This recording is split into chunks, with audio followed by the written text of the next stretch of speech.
Welcome to my state of mind. I have missed you terribly on this show for the last hmm, it's been a week and a half at least that we have not been producing original programs, but we will have this opportunity nightly to at least me offer a thought or two about what's happening on a day-to-day basis with the big news story of the day. In case you didn't hear, we're under siege from a virus.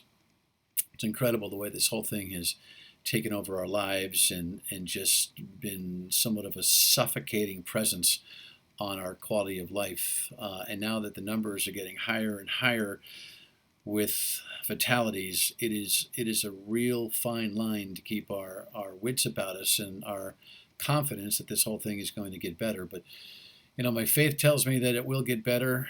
The experts tell us that eventually it will get better. Where the peak and where the curve end up laying has all to do with the way we handle this situation and the social distancing.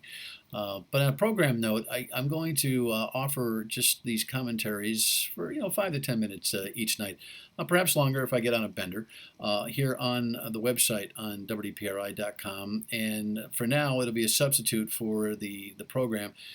Which is on a repeat basis. We had taken a stab at producing the local show. We had a prohibition against guests coming into the building, and for good reason. And just because of some manpower being moved around and all the great things that Eyewitness News is doing with limited function, with social distancing rules and corporate rules and capacity rules, our program is just not able to be produced the way it normally is. But this is a lot better than nothing, and I'm confident that we'll get back to the normally regularly scheduled program, weeknight 7:30 on MyRI and Fox Providence at midnight. Today, Governor Raimondo had some interesting thoughts. She did a pretty good job.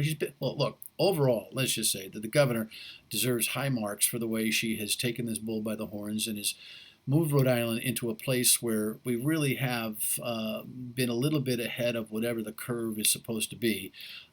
Clearly, the hospitals are going to be under a lot of pressure. Clearly, we have not met this match completely yet. But give the Raimondo administration credit because she has been on top of it. And her briefings, for the most part, have been thorough and effective. And her constant message about social distancing has been heard by many, although not enough, right? Because we have people from all over the state that are doing really stupid things like congregating in groups larger than the protocol calls for. And this latest example early this week when the governor closed the beaches and the parks simply because we couldn't behave ourselves as a community is proof positive that the state leadership isn't messing around, mean business, and we sometimes are just dumb as a post.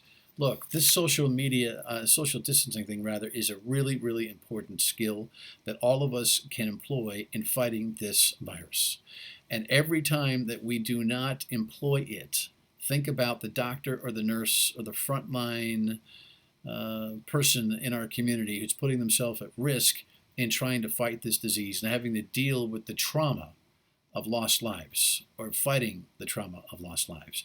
Every time that we violate social distancing rules, we are exacerbating this problem. And if you don't think that's true, just take a look at the numbers and do a little reading and a little scientific examination as to what we are doing to contribute to this disease spread when we are not abiding by those rules. So please, please, please, please create some level of patience so that we can beat this thing eventually. But a couple of the other things that the governor did today I thought were interesting. She gave a good analysis of the sausage making process by which the administration is going at this and giving credit to so many of the team that she has pulled together. I thought it was fascinating that she has tapped Steve King, the manager at Quonset, to handle the PPE productivity. In other words, procuring the equipment for the doctors and the nurses, the masks, the gowns, the gloves and all of that. He's a terrific manager, does a great job at Kwanzaa, and has been pulled off the bench, as she says, to get that done. Give her credit for that. Give her credit for a lot. But as I've said on the radio on WPRO weekdays 3 to 6, and I'm going to say here, the governor has a little bit of a liability, and that is her micromanaging of these situations is, in the end, is hurting Rhode Island. And her lack of attribution for others, other than those who report to her, is bordering on disgraceful. The lieutenant governor, who's duly elected by this state, has been working the small business community to the bone. There are hundreds and hundreds of small businesses right now that are operating in a networking basis on a teleconference that is being conducted each Tuesday and Friday at noon with people like the Small Business Administration Director here locally, Mark Hayward, coming up on Friday. Jack Reed, the U.S. Senator, is participating and trying to provide businesses answers. They had mayors and they've had bureaucrats on to help talk about where the federal stimulus money is going and how small businesses can jump on that. She's ignoring that work. And her daily briefings, which I'm sure are highly televised on Eyewitness News and Channel 12, WPRI, and online at WPR.com, could help buoy an already buoyed networking drive in the small business community. And I just think that I have no idea, other than just wanting to own the whole thing, that she's behaving in this way. But somebody smart has got to get to her and say, look, your leadership is not diminished by delegation. Simple as that.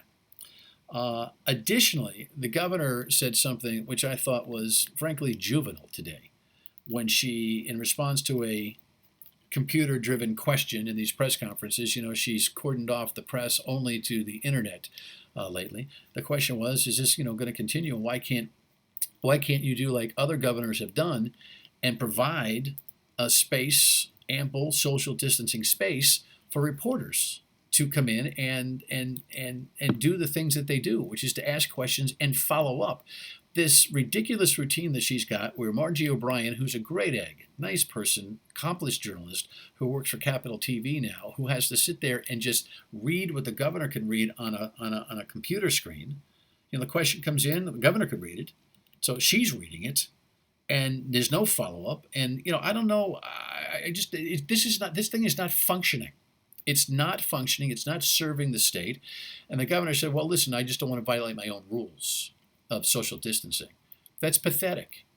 The governor can make an adjustment for working media who work on your behalf to not only ask good questions, but follow up and get those places where the nuance of an answer needs to be worked out. So Governor Raimondo, while she's doing an exemplary job on so many levels, has two great failings right now. A, she's not recognizing a lot of the already network small business work that's going on. By the way, rismallbusiness.org is the website where just type it in and find out all the great things that you can do to help small businesses buy gift certificates, network, and all of that. rismallbusiness.org. That's the project that the lieutenant governor is operating.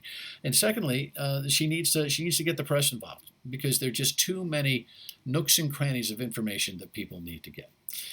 So that's my message for tonight. By and large, the governor has been a great steward of fighting this battle, but she has got some things that she's got to improve on for our betterment, and I think that you ought to feed it back to her as best you can, however you can. Plenty of other thoughts. Oh, by the way, she did also introduce on a small business basis this number, which is, let me steal my glasses here, 521-HELP. That's 521 4357. That is a line that small businesses with employees of 10 or less can call for small loans, bridge loans. If you're having cash flow problems, then it's the difference between being able to get this thing going and not get this thing going or keep this thing going. Call that number, 521-HELP. Alrighty, we'll check back in with you tomorrow night at this time here on the web, and